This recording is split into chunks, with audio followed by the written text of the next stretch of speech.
The Gilded Obsession.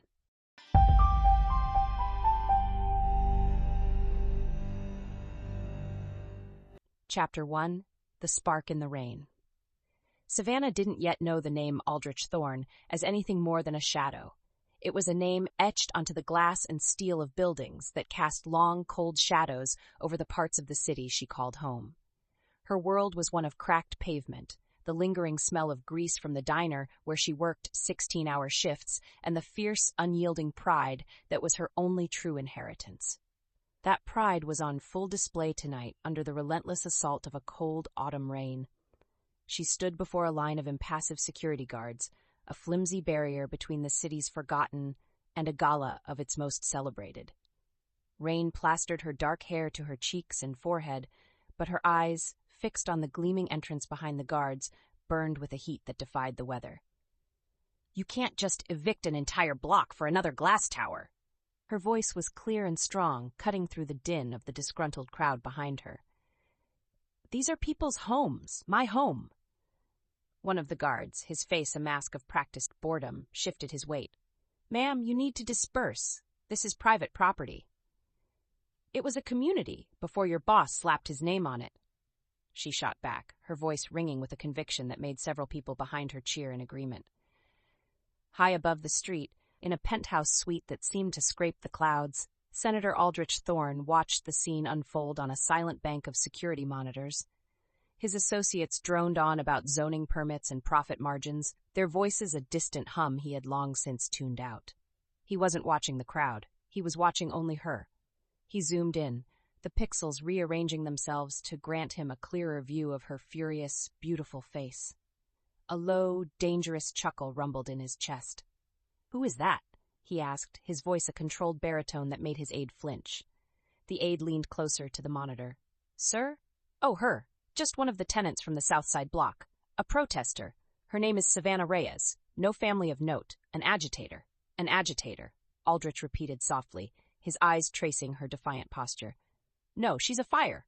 Look at them. They're afraid of her. A girl with nothing but a voice, and they are afraid." He watched as she refused to back down. Her chin held high, her fists clenched at her sides. He saw not a nuisance to be swept aside, but a magnificent, untamed challenge. In a world populated by people who bowed, she stood. In a world of careful whispers, she shouted. He felt a familiar, predatory stirring, the desire of a collector who has just spotted the rarest, most priceless of artifacts. He turned from the screen, his decision made. "Send a car for her tomorrow morning," he said to his aide, his voice leaving no room for questions. "I want to see this fire up close." To arrest her, Senator?" Aldrich allowed a slow, cold smile to touch his lips. "No, to offer her a proposition." Chapter 2. The Collector's Gaze. The gala ended, the associates were dismissed, and the penthouse fell into its usual tomb-like silence. But for Aldrich Thorne, the night was just beginning. He stood before the great window, the city lights a glittering tapestry laid out for him alone. But he wasn't seeing the empire he commanded. He was seeing a single blazing point of light within it. A girl in the rain. He moved to his desk, a vast slab of obsidian, and tapped a few keys on his computer. Within moments, every available piece of information on Savannah Reyes scrolled across the screen. It was a pathetically short file.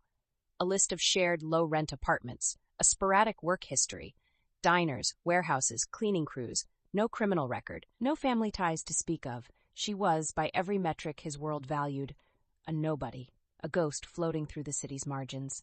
And yet, he replayed the security footage, muting the sound. He watched the way her jaw set, the unbending line of her spine, the sheer force of will that radiated from her small frame. She was pure, undiluted defiance. In his world, everything had a price, every person a lever. Wills could be bought, souls could be bartered, and loyalty was a commodity. But this girl, she appeared to have nothing, which meant he could not threaten to take anything away from her. This made her, paradoxically, powerful. A fire needs oxygen. He murmured to the empty room, or a cage to contain its beauty. He picked up a phone on a secure line. "Markham," he said, his voice clipped. "The Southside development.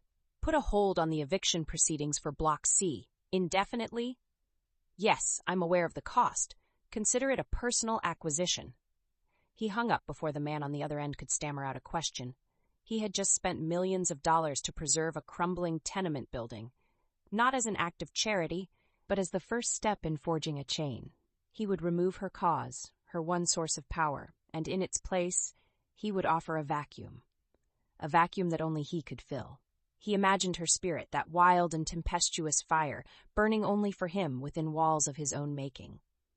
The thought sent a possessive thrill through him, cold and sharp. This wouldn't be a simple conquest. It would be an act of curation. He would be the sole patron and audience for the city's most exquisite, defiant work of art. Chapter 3. The Summons. The car was not merely a vehicle. It was a statement.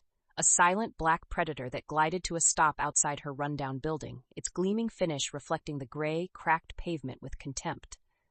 When Savannah stepped inside, the door closed with a heavy, soundproof thud, sealing her off from her world and delivering her into his. The penthouse was even more staggering and sterile up close. It was less a home than a monument to power, a cold gallery of wealth where every surface gleamed and every angle was precise. Aldrich Thorne stood by the window, a silhouette against the blinding morning light.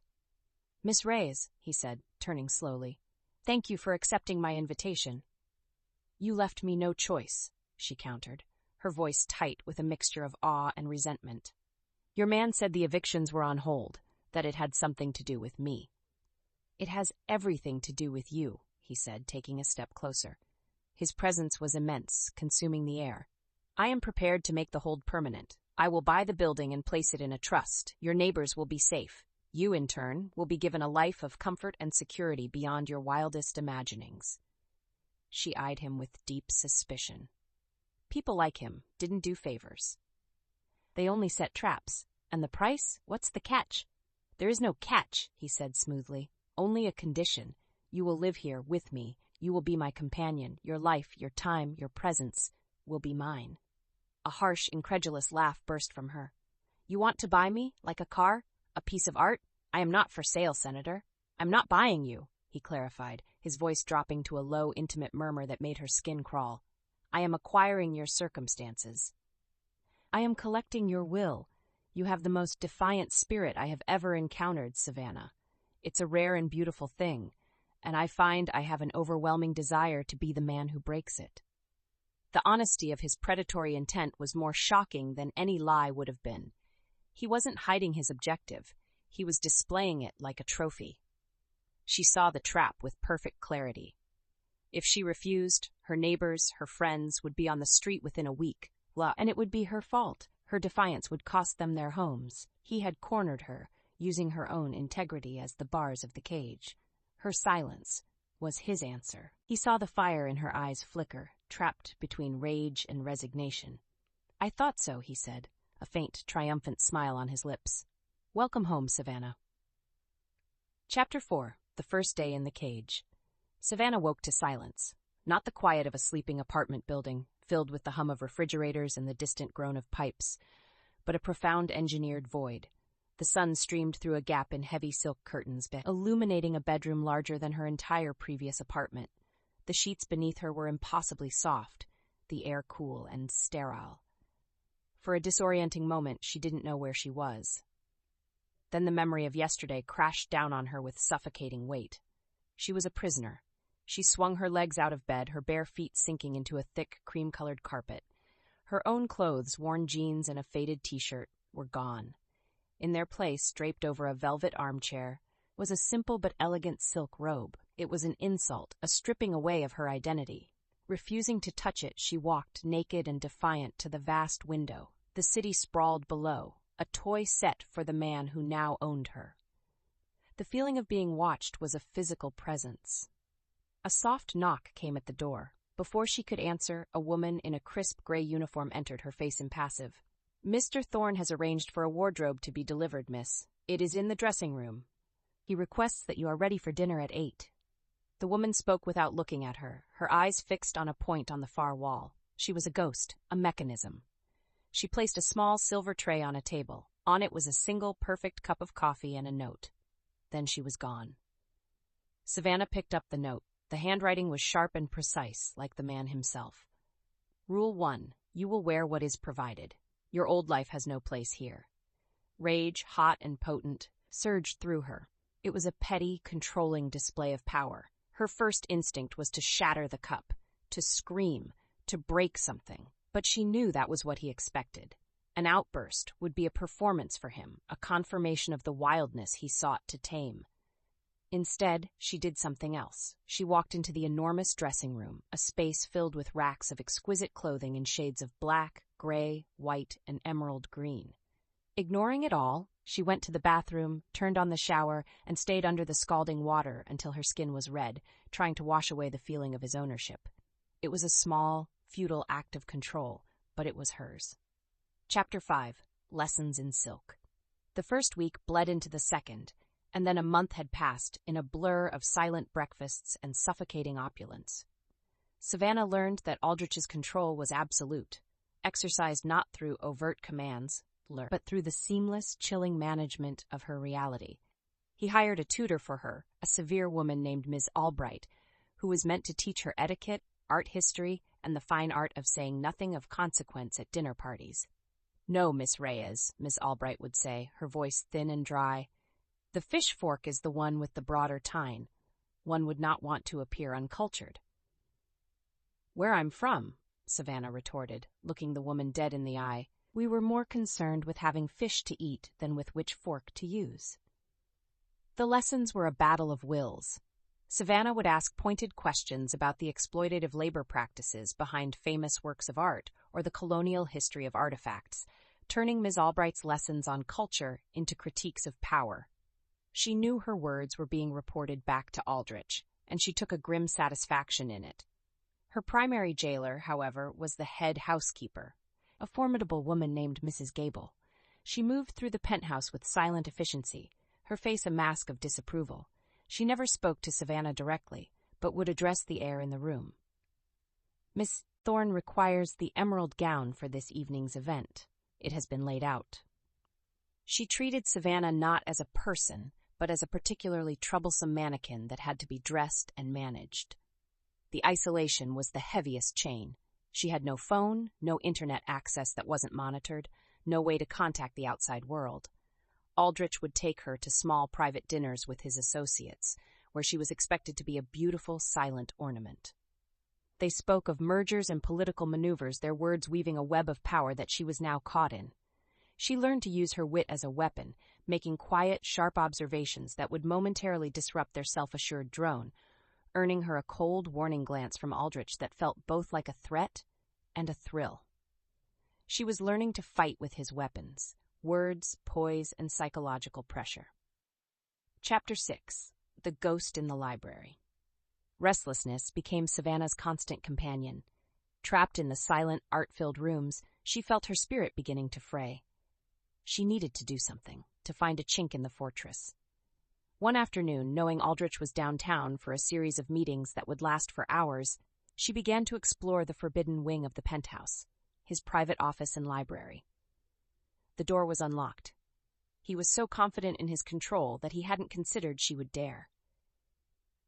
The library was a testament to his mind: dark wood, leather-bound books arranged with unnerving precision, a faint scent of old paper and whiskey. It was the heart of his empire, and it was as cold and imposing as the man himself. She ran her fingers over the spines, seeing titles on history, philosophy, war strategy, and economics. Then she saw a section that seemed different. It was filled with classical literature, the books more worn than the others.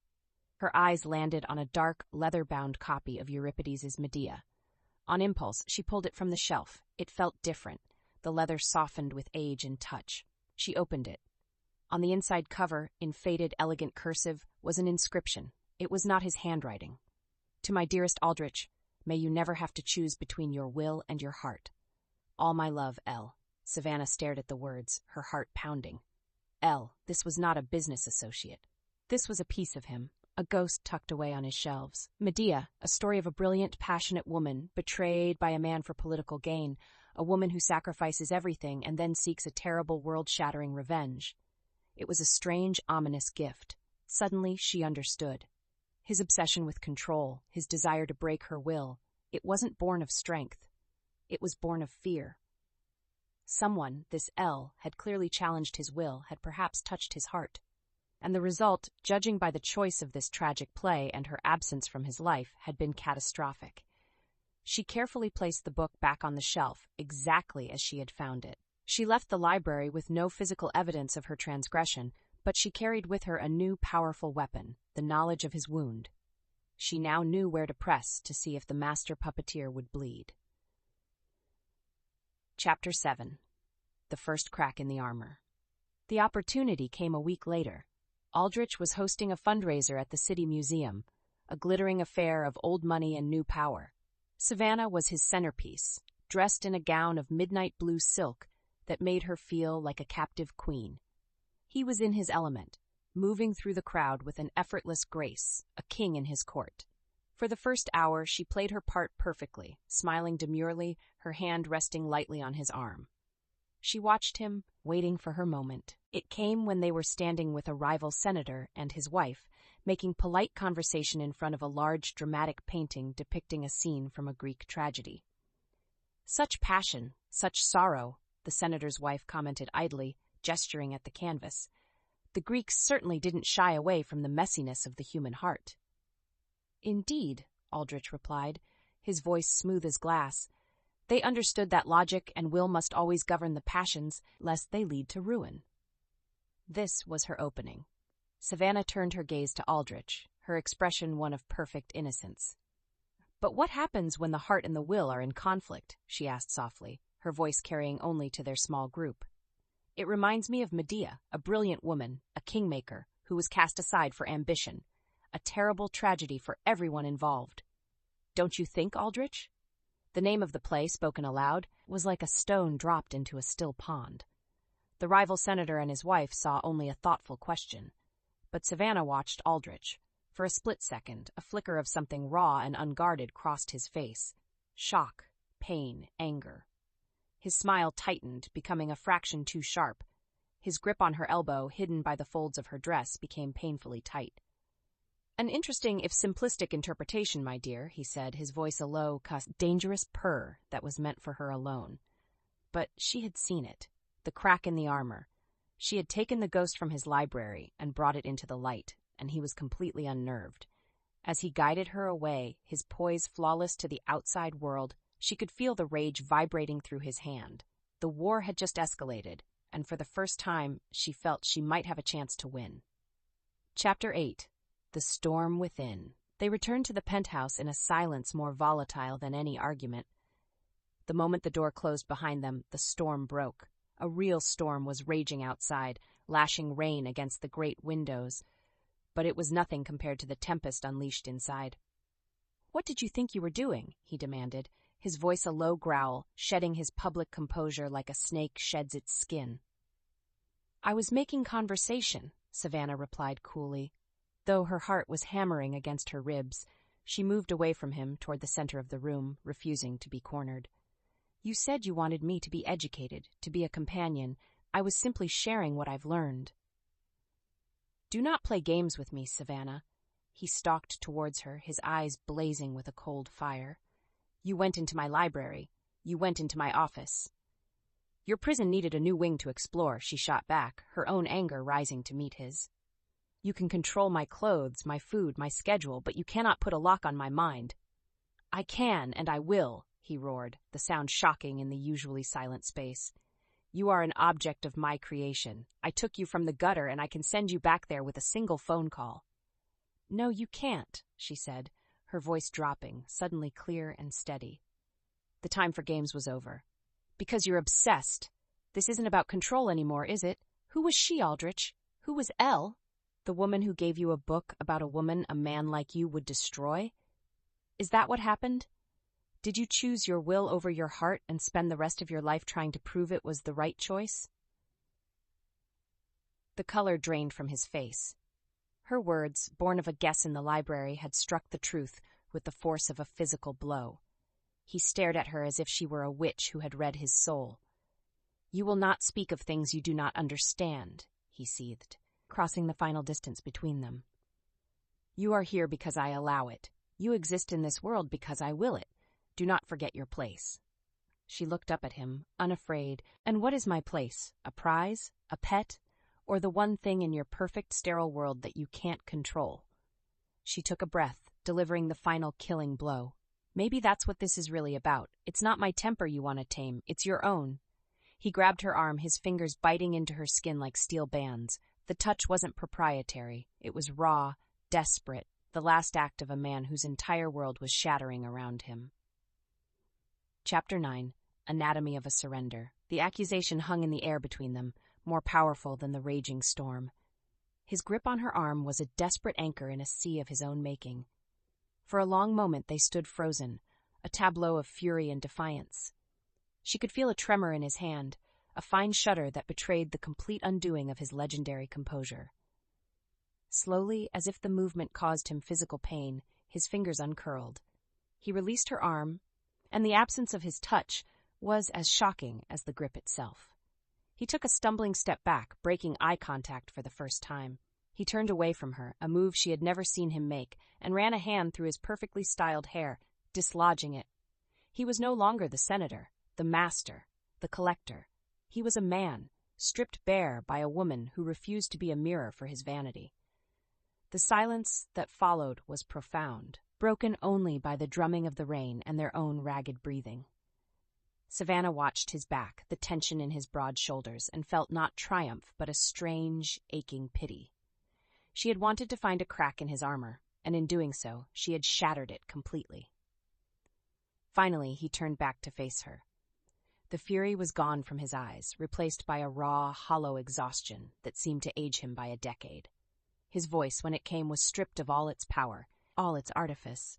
It was almost a whisper. "What do you want, Savannah?"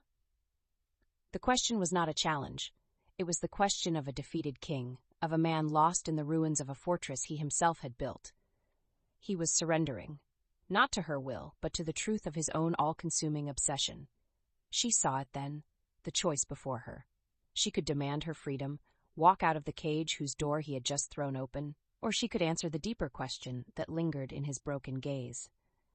Her own anger had cooled, replaced by a startling clarity. She saw the lonely man behind the monster. "I want," she began, her voice soft, "to not be afraid. I want to not be a symbol or a conquest." She took a tentative step towards him, into the space he had abandoned. She looked at him, at the wreckage of his pride. "What do you want, Aldrich? To win? To be right? Or to feel something real for once in your gilded life?" He didn't answer with words. He simply watched her approach, his expression one of agonizing vulnerability. When she was close enough to touch, he reached for her, not with force, but with a profound hesitation, his hand hovering in the air between them. It was a question, an offering, a step into the fire. She met him halfway, her fingers gently closing around his wrist, her touch not a challenge, but an answer. Chapter 10. A Kingdom for Two. The next morning, the storm had passed, leaving the city washed clean and gleaming in the pale light. The silence in the penthouse was different. It was no longer the heavy, oppressive silence of a prison, but the quiet, watchful stillness of a truce. Savannah entered the dining area to find Aldrich already there, staring out the window. He was dressed not in a severe suit, but in a simple black sweater and trousers. He looked human. He turned as she entered, and his eyes held a new, wary uncertainty. A servant began to approach her with a coffee pot, but Aldrich raised a hand, a small, almost imperceptible gesture. "I'll take care of it, thank you, Thomas." The servant froze, blinked in surprise, and then retreated with a silent bow. Aldrich picked up the silver coffee pot himself and walked to her side of the table. He poured the steaming liquid into her cup, a simple domestic act that was so out of character it felt like a monumental shift in the balance of their world.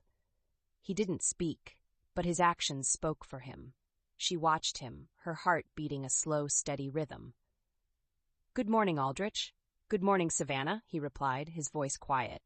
He sat down opposite her, and for a few moments they simply drank their coffee in the new, charged silence. "The library," he said finally, not looking at her but at his cup. "The book you found." Her name was Liana. It was an offering, a piece of his past given freely. It was the first brick removed from the wall he had built around himself. Savannah simply nodded, accepting the offering without comment.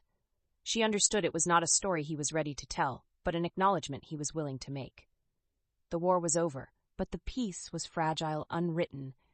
They were no longer captor and captive, master and prize. They were two powerful, wounded people who had found in each other a dangerous and undeniable equal. The gilded cage had not been broken, its purpose had merely changed.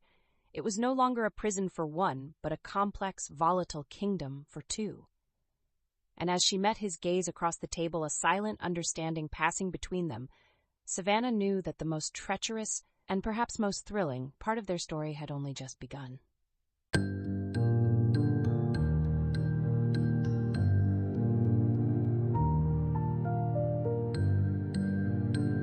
If you enjoyed this audiobook, a like and subscription to Soundscape Books would mean a lot.